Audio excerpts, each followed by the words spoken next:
about or they would like additional information. So we will provide additional information again. And last but not least, the SAC-COC board will meet in June of 2018, which will come faster than we know it, and they will come back with anywhere from, there's 6 possible outcomes. So it could range from full reaffirmation with no follow-up to removal of accreditation. Obviously, we're going to be on this end with full reaffirmation, and we'll find that out in the summer of 2018. So as you can see, March 2017 is coming faster than we know it. We actually did a countdown today. Amy did it. We're at 531 days until we submit that report. So it's going to creep up on us pretty quickly. So Amy now is going to define substantive change and talk to you a little bit about that, and then we'll move on to some examples. Does everyone have a handout?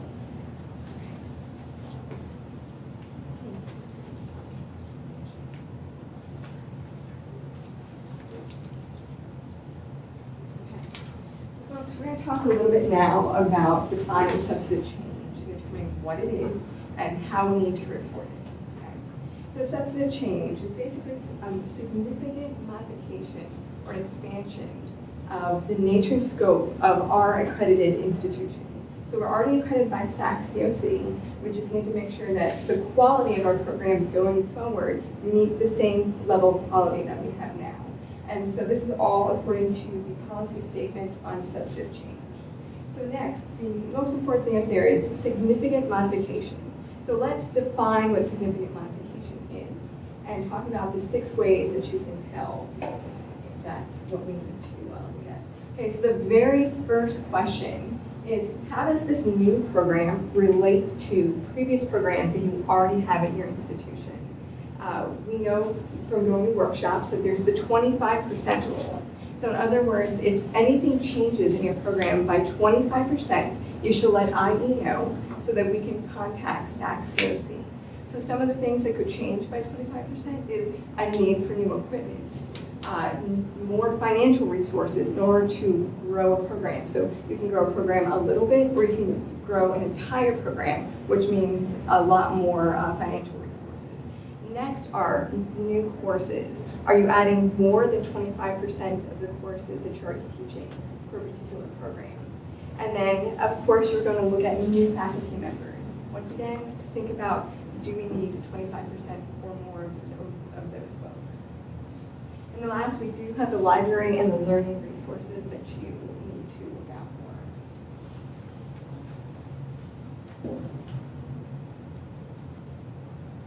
for. Okay. So, if you say yes to any of those 6 questions, then it's definitely a substantive change, and then we need to talk to SAC-COC. So there are about 3 different layers of reporting that you can do.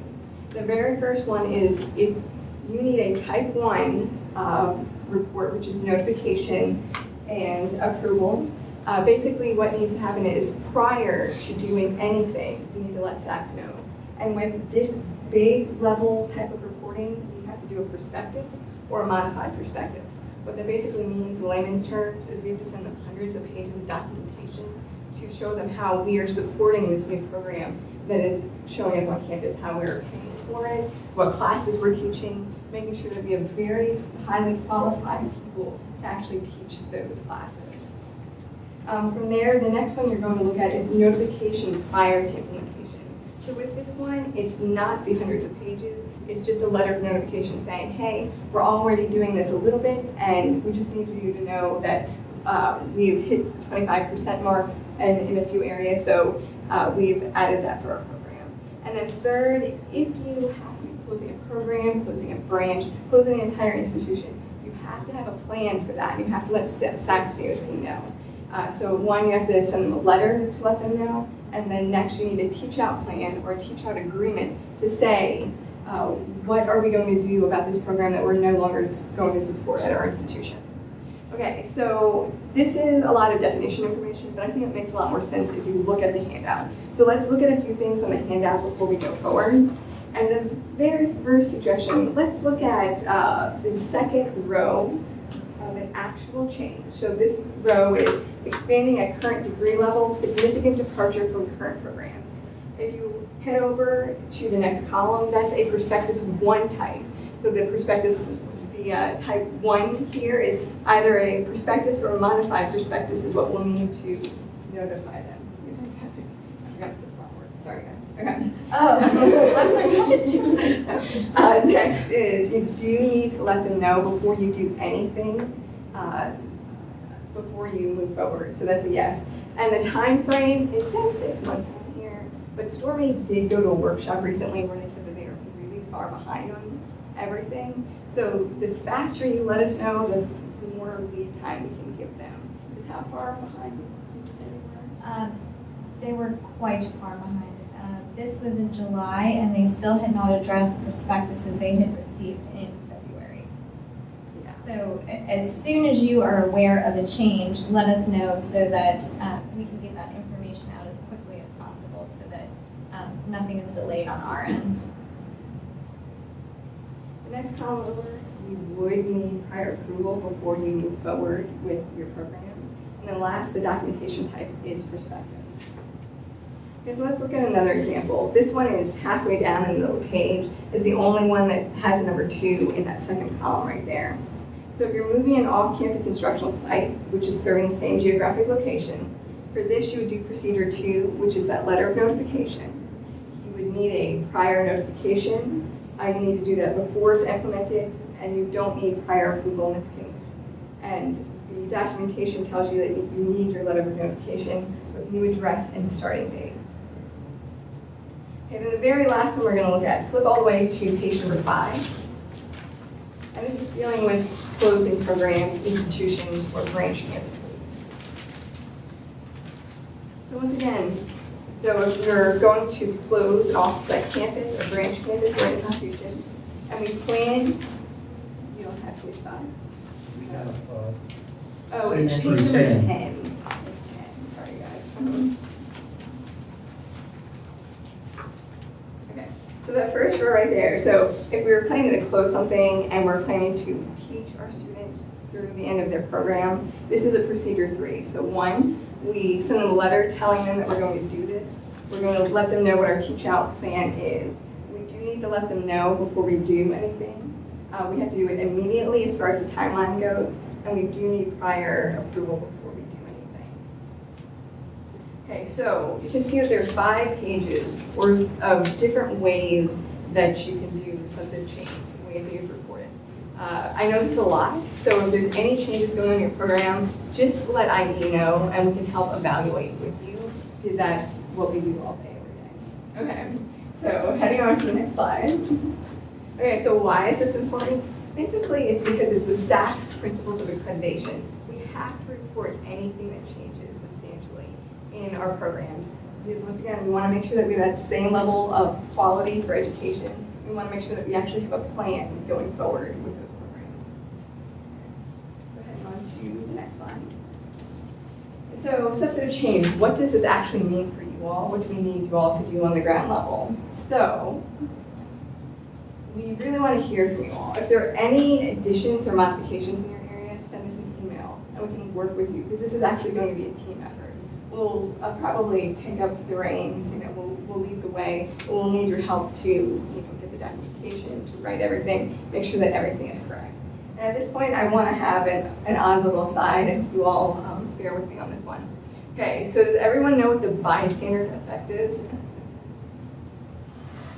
Okay, if not, I'll define it for everyone. So in psychology, the bystander effect is this idea that everyone sees something that's going on, but no one reports this. This came from the 1970s when a young lady was murdered in New York City, and everyone watched around, but did not call the police and do anything about it, because they all thought someone else was going to be taking care of it. So we don't want the bystander effect to happen here at CCCC. So if you know if something's changing, let us know. And so it's better to hear from 20 people rather than hearing from 0 on our changes. Okay, with that being said, once we hear from you, IR, we will contact SACS-OC with the proper documentation. And then we need your help to know what report to report. So do let us know. So last, substantive changes do need to be retorted to SACs prior to the initiation of anything. And remember, this can be anywhere from 3 months to 6 months, but since they're running behind, let's push that back to 9 months. That will make everyone feel better.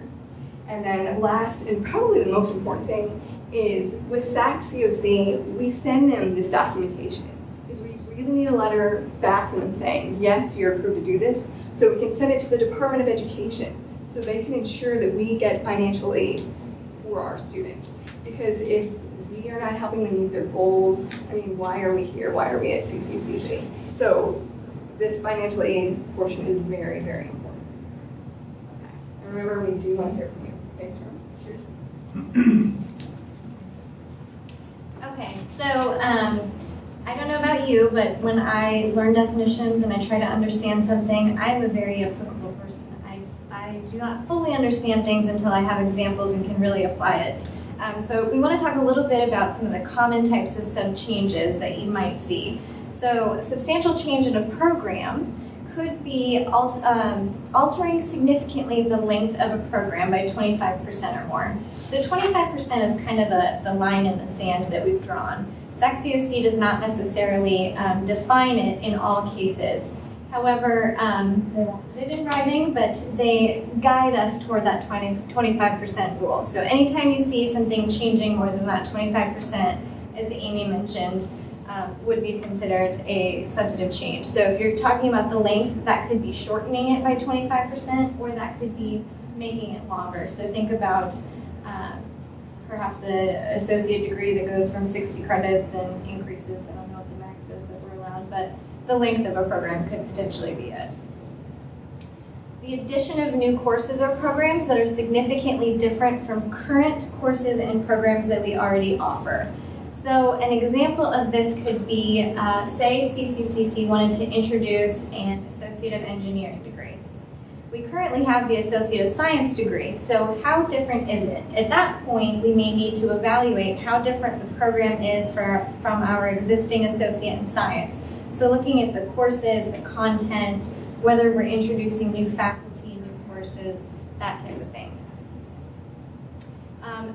This includes content and location of courses offered. So because we are approved to offer the Associate of Science on the Lee Main campus, or even the Associate in Engineering on the Lee Main campus, that does not mean that we're necessarily approved to offer it at another campus. We would need to notify. So when you're talking about changes in a program, you also want to consider the location they're at. So at WB Wicker, we have dental. If we were to introduce a completely different program there, we would need to notify because it is substantially different than the programs currently offered at that location. So we need to talk about how we're supporting a different program at that location. Repackaging existing approved curriculum to create a new program. This one is an interesting and tricky one. This sometimes can be considered a substantive change, and sometimes it's not considered a substantive change. So that one we have to take piece by piece. So repackaging could mean, let's go back to that Associate in Engineering program and the Associate of Science. Say we find that they are very similar and we're not actually introducing any new courses. It's all courses that CCCC currently offers or content that we currently have. Then we can provide the argument that we're repackaging existing approved course content and courses into a new program that is going to fit a specific need.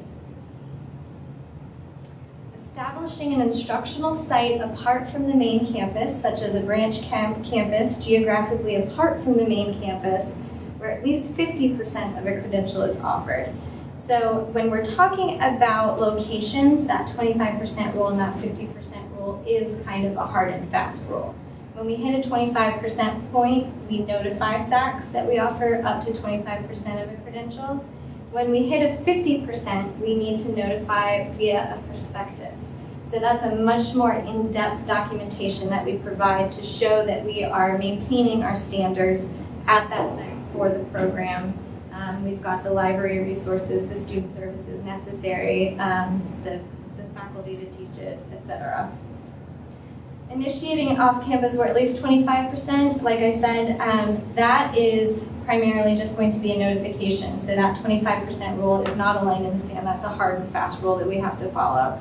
I want you to keep in mind that all of these rules do apply to early colleges and high school sites. So I'm sure many of you know that our high school population, our dual enrollment population, is growing very quickly.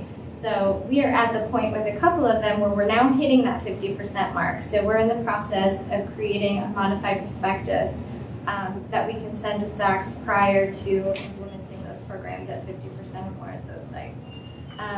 Also intent. So I thought this was really interesting. We may offer a couple of transferable courses and maybe a couple of criminal justice courses at a high school, and the intention is not for them to be able to finish 50% of criminal justice or 50% of the AA or 50% of any credential. Intent does not matter. If those courses can be plugged into any credential that CPCC offers and it hits 50%, so say there's 6 credits that can go toward a 12 credit certificate, that hits the 50% mark. So intent does not matter. So also keep that in mind as things grow and change, whether it's your department or your area or not. A lot of the times we find these out just from casual conversations in the hallway. So keep us in mind anytime you hear something new or exciting.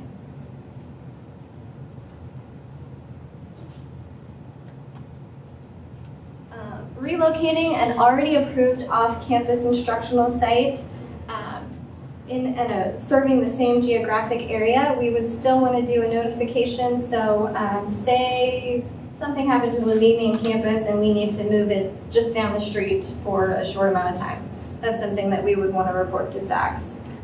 Entering a formal agreement involving dual or dual academic awarding programs, that could be something like working with another institution to offer 2 credentials sharing coursework. So maybe we have our ADN and we're going to partner with Campbell, and they work for 3 years, and now they're going to get their BSN at the end of that 3 years, and they get their ADN along the way. That would be considered something that is a formal agreement that we've made.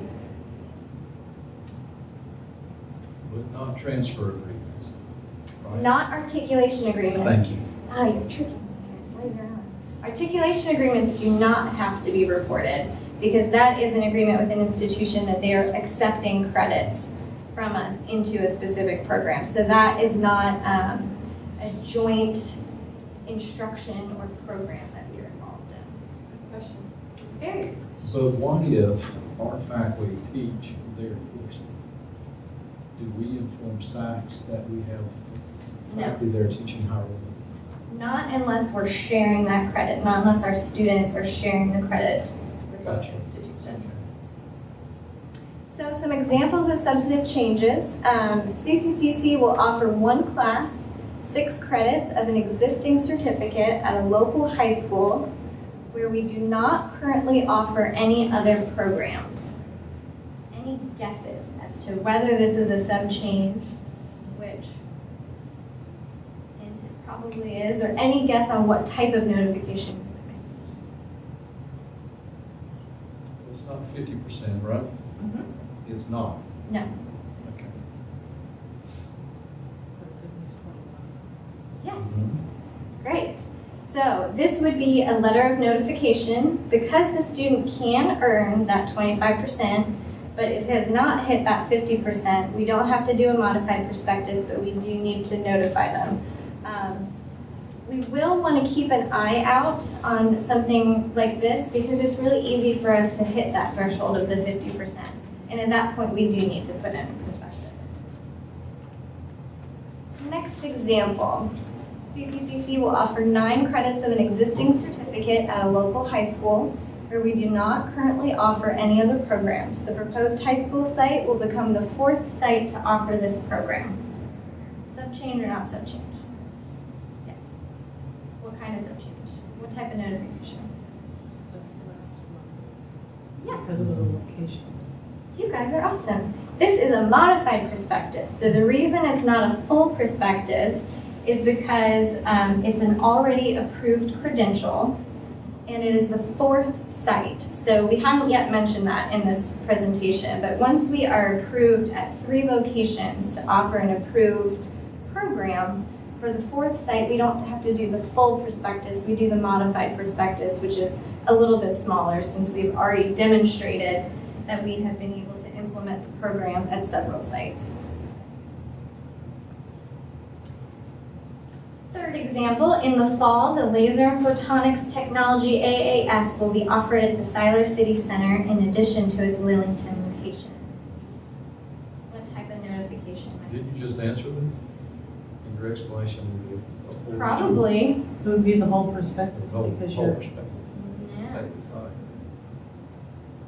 Yes, Yeah. no? Okay, go on. It's a letter of notification because the approved laser and photonics program is significantly different from programs offered at the already approved Siler City site. Already approved site. So in the other one, the site had not yet been approved. So this is an approved site, and we're offering, did we say how much? The whole thing. the whole thing. So A that, brand new site. So It's an it looks approved like a site. brand new site and a new class. so this would be, okay, so if the program was significantly different from programs already on that campus, then it would be a prospectus. So I guess what we're assuming with this example is that it's not significantly different from programs already offered, which we didn't give you enough information, so that was kind of a trick. I don't trust you. I know. So in other words, we were right the first time. Yes, Yeah, Shirley. yes, because we didn't give you enough information there. So you can see how tricky these are. Sometimes it's just a notification, and you might assume that something else is just a notification. But when you start asking more questions and get deeper into it, you may have to provide more. We need you on that wall. So we need you on that wall. A local business has asked us to offer a welding certificate at their facility for a one-time only specific target audience on short notice. Send it to Dr. Senegal as content. It's a one-trick pony. That's what I'm putting out there. What do you say, Adam? I don't know, it's tricky. Because it's a one-trick pony, one time Just a only. letter, just a letter, notification. But do we already offer welding? Is it a curriculum program? Outside of Yeah. that. Maybe they're asking for a curriculum. We're gonna assume in this example, they're asking for the Okay. curriculum side. All right. All right, go ahead. This would be a modified prospectus. So because we're offering a previously approved program, so we already have welding, and an unapproved offsite campus, we need to notify. Now, it's a modified prospectus because it's one time only. If this was going to become more permanent, we would be required to do the full prospectus. So these are very tricky, as you can see, the little nuances. Does Saks recognize Con Ed for anything like that? I We mean, do. do we? SACS is concerned with the curriculum side Right. of the house. So, Because you could have lawnmower repair at Ronnie's house. You could fit up enough students. Just advertising that for you. It's your name. if people start knocking on your door, you know why. Okay. Mr. So, now it's time for an activity. This is going to be very similar to what we just did, but we're not going to give you any hints this time. So we're going to let you talk amongst yourselves. We're going to put a scenario up. So please talk amongst yourselves and try to identify whether you think it is a sub change, and if so, what type of notification you think it might be. And I will warn you, these are a little tricky. So don't be hard on yourself. Due to state changes, CCCC plans to replace the MET associate degree with the CAD technology degree. Drafting has always been the focus of MET. MET graduates are employed as drafting technicians. Faculty resources and location will not be changed. 16 of 67 hours will be different. Chat amongst yourselves and see if you can come up with a solution.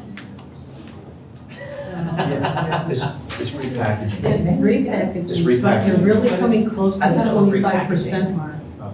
But it's not 25%. Not quite, but you're close. I thought it was Yes, yes, a letter, repackaging. letter. Next slide. How much repackaging then? Is that the final consensus? Is it repackaging? So do we have to do any notification? Letter, You letter? letter. You always send them a letter. We do. That is a really good point. We almost always are going to send a letter, even if we come to the conclusion that it is not a substantive change. A lot of times we will send a letter, and that's for multiple reasons.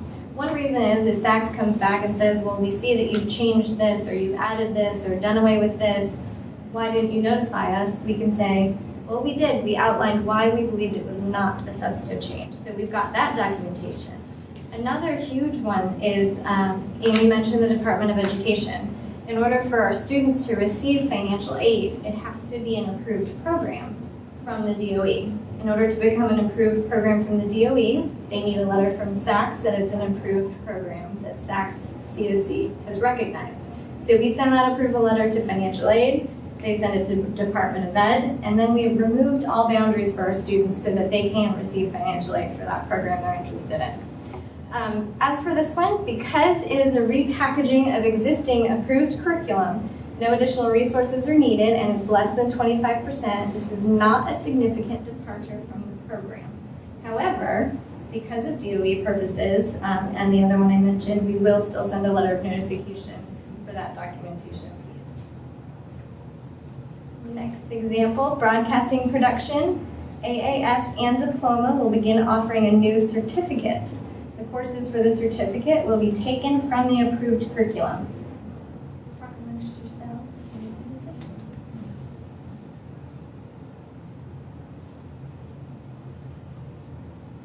Even though it's a new certificate, it's already approved curriculum. It's tricky over there. And you're talking about expanding, but you're expanding a certificate within a degree. So it's a one procedure, I'm thinking because modified you're already approved perspectives. for. See why you would think that, because it seems like it's a new program and it is an expansion, but because it's already all approved curriculum, it's not a substantive change, so we would not need to report it for SACS purposes, but we would need to report it for DOE purposes so that it is approved. So say a student comes in and they just want to do that certificate, they don't want to do the diploma and the associate, which are already approved. In order for them to receive aid for that certificate, they would need to have Department of Ed approval. So would that be because we already have the AAS, that the diploma, the certificate is already less than that AAS? All of the content is within that diploma and Okay. AAS, so we've already been approved for all of the program content and courses, and there would be no additional faculty needed as well. You guys are catching up way quicker than I expected. In the fall, the toxicology technician program, AAS diploma and certificate, will be closing at all of our campus locations. Go to DEFCON 3 and administer a teach-out plan. Yeah, leave that whole thing on that. Next slide. You guys are really good. So yes, this would be a letter of notification with teach-out arrangements. So we need to let them know as soon as the decision has been made to close the program, we'll need to notify them and make sure that there's either a teach-out plan in place or a teach-out agreement. So there is a difference between those two, and we've used both in the past. Say you're closing a program and you're going to allow all of those students that are currently enrolled in that program, you've worked with them and they're going to be able to complete the credential at CCCC. That's a teach-out plan. Say we no longer have the faculty for that program and that's part of the reason that it's closing. Then we would provide a teach-out agreement, and we've done that in the past where we have made an agreement where students can complete the necessary coursework at another institution and still complete that degree.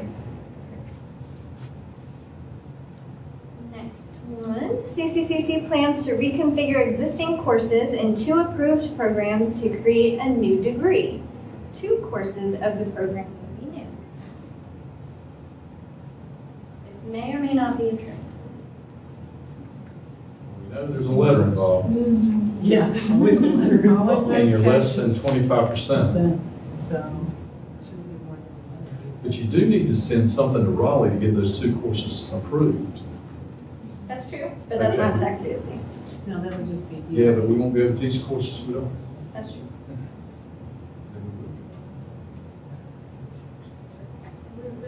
Yeah, you don't have to-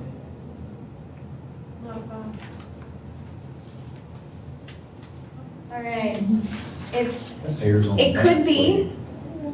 It could be a prospectus, or it may not be a substantive change, and one of the ones they're going to report for financial aid purposes. The reason this is kind of a trick is we didn't give you enough information to determine which one it was. Again. So this would not be a substantive change if the newly proposed degree were not significantly different than the existing programs already offered at that location. So location is always going to be key in this as well. And then go to the next. So you're looking at, like, if you have the Associate in Arts and Associate Science, but then if you want to do an AFA, Associate in Fine Arts, and then so you add courses to that. So you added something, I know we had sculpture at one time, but you did it. That's sort of what you're looking at, right? Because the majority of your So, coursework is. Yeah, you're kind of morphing two and maybe adding just a little bit. And the piece that's going to come in is, where are you teaching that? Are you teaching that in the same place you have those two programs, or are you teaching it somewhere else? Ronnie's high.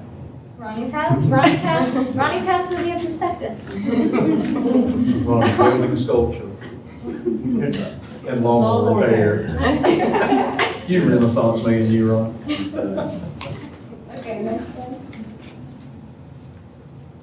CCCC enters into an articulation agreement with Campbell University for graduates of the Human Services Program to transfer into their BSW program. Your mouth to God's ear. That's what I want to see. It's an articulation. It's an articulation. Not a change. Yes, it is not a substantive change, so this one we do not have to report. Articulation agreements do not have to be reported. Similarly, clinical and internship agreements kind of function the same way. We don't need to report on those either. Do we have that? Or is that fictitious? Thing you made up? As far as I know, it's fictitious. Unless we made it up and it magically came to be.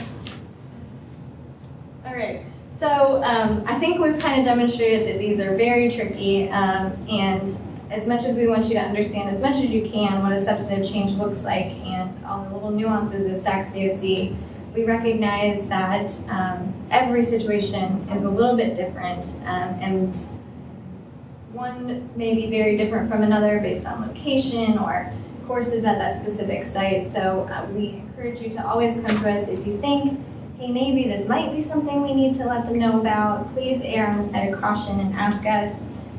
We even refer back to our policy over and over and over again. It's one of the things I look at most in my office, and I have it stickied everywhere because it's very complicated, and one tiny thing can change whether or not it's a prospectus versus a notification.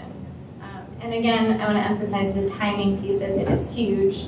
So as soon as you hear of something, please let us know, whether you think it's early, late, or we've been told 18 times. We'd love to hear the 19th, just in case. And then we'll work with all of you in the specific departments to make sure that all of the necessary information is included in that. If you make the good faith effort, say to, when I say you, I mean your office, and you send something to SACS and they say, no, this should have been X, Y, Z, and you hit every diligent timeline, are we deemed in any way with that, or did they say, they recognize the fact that we made a good faith effort to do X, Y, Z? They are usually willing to work with us. Their intent is not to scold us or get us in trouble or, All right. you know. They usually will work with us quite a bit. If there's another piece of information, usually they'll come back and say, we haven't been able to make a decision yet. We'd like additional information on, you know, whatever it might be. And then we work to provide that additional information. And with the prospectus, I don't know how much any of you have been involved in one, but it's very comprehensive. Comes down to financial resources, building resources, library resources, student services, you know, every aspect of the college that you can think of that happens at any site, we address in those prospectuses. Any other questions about substantive change or reaffirmation or the process that we're gearing up for? I know you've talked a lot about adding courses and how that changes it. What if you're just taking out like one or two courses, you're removing them completely from the program? It depends how much of that program is going to change. So say you're looking at a certificate or an associate and you're removing 13% and replacing it with other coursework. That would be a 13% change in content, so no. If it hits that 25% of the content, so say you took away 4 courses added a different 4, and that equals more than 25% of that program has changed, then we would do a notification. Anytime anything closes, we do a notification. I'm just thinking like electives, like if we took an elective out, it doesn't really even change our hours of the program. Those are two different things. So hours is one area of substantive change, content change is another. So even if the hours remain exactly the same, if the content, the coursework itself has changed more than 25%, then we would notify. So if you did like a CIS 110 to Web 110 or something like that, that's not. Well, that we could probably argue that the content itself has not significantly changed, just the course ID. So in that case, we would actually probably pull the syllabi and the student learning outcomes and show side by side how similar they are. But you would have to. We would still notify to be on the same side version.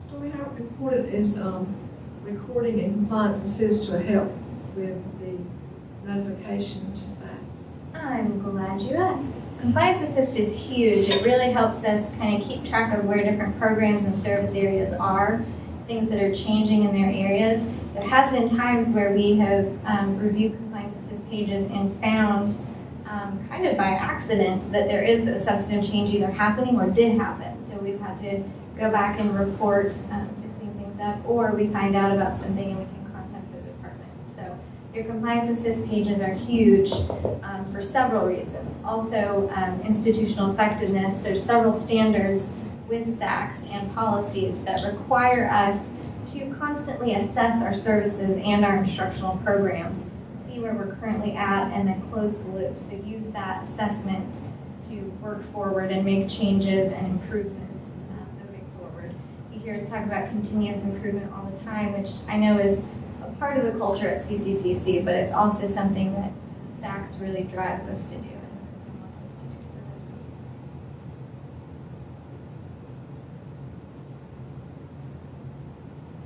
are SACS has told us if there is a substantive change and we fail to report it, they can, the Department of Education can make us repay all the financial aid that was granted to students in that program for all the years going back.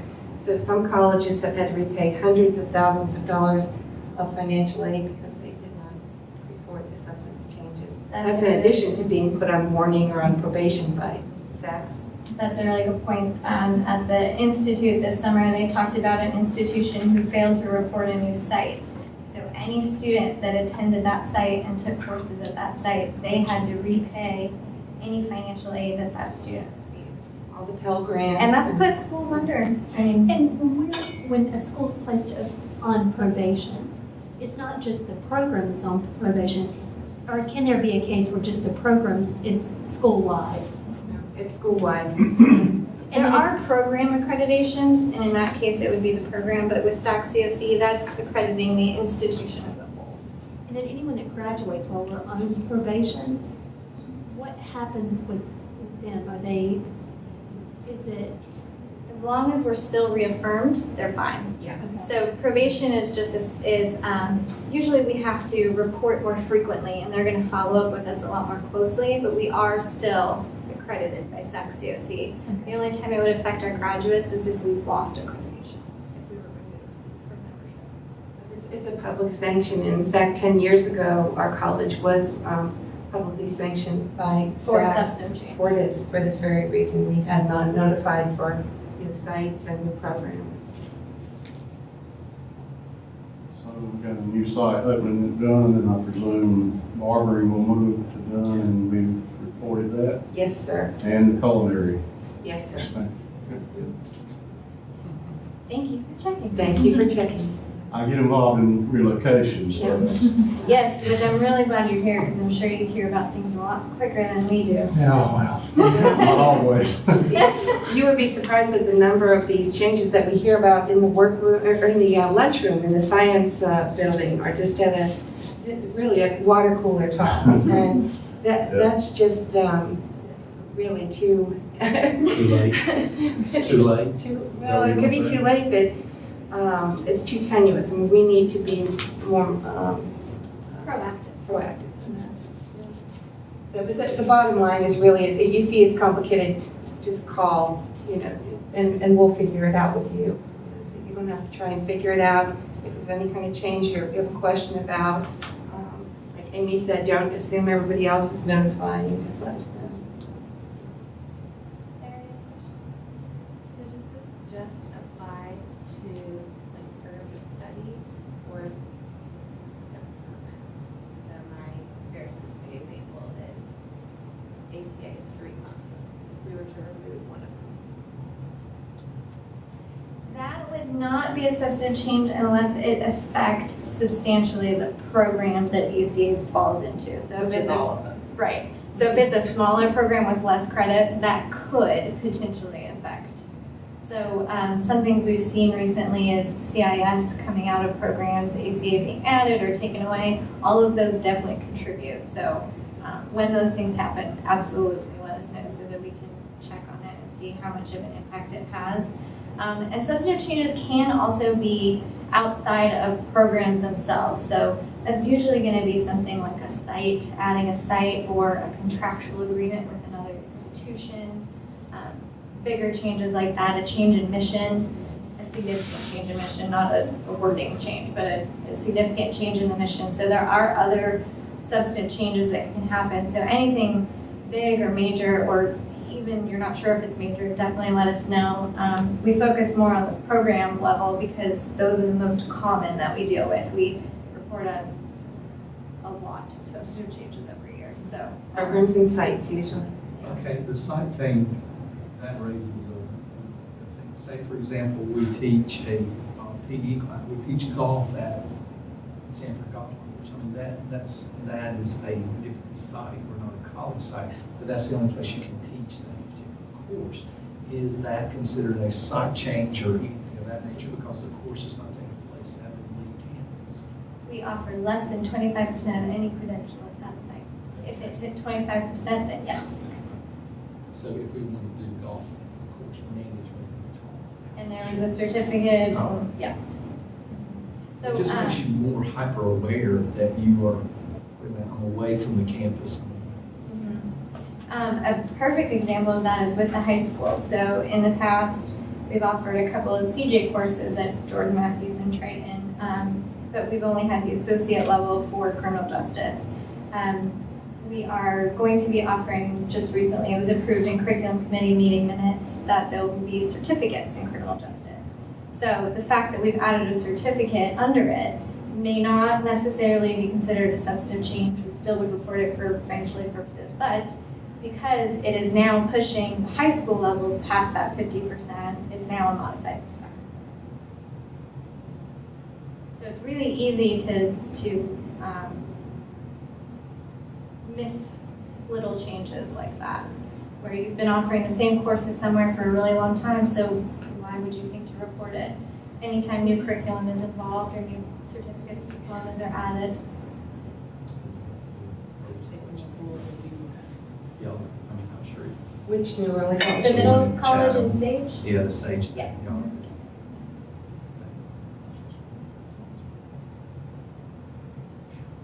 You guys have asked awesome questions. I really appreciate you coming. Feel free to keep asking questions, call us, email us. Thank you, and remember, it's recorded, so if any of your colleagues wanted to come, couldn't be here, it'll be available on Blackboard by the end of the week.